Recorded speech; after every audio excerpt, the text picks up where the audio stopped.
It's that time of year when outdoors the leaves change color and indoors respiratory viruses change the way we breathe. So when it comes to stocking up on medications, we're looking at what works, what's nice to have around the house, and some ways to save.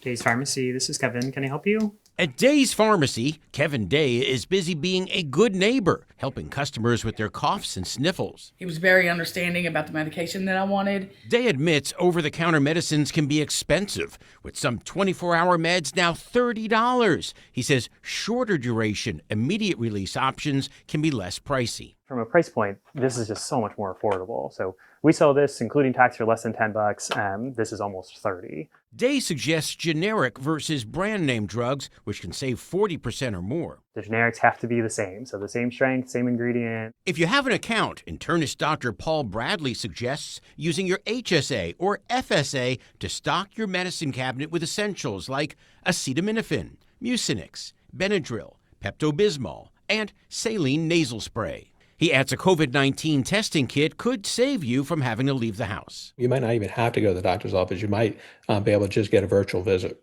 And don't forget a thermometer. They're super inexpensive now. Pick whichever one looks easiest to use. If money is tight, he says skip supplements for your immune system. The data is just not available. That doesn't mean it's bad, but that just means I can't tell you that, oh, this really helps. Back at the pharmacy, Day suggests larger sizes, which cost more upfront but less per dose. You definitely get more for your money. We could be in for a long cold season. What can we do for you?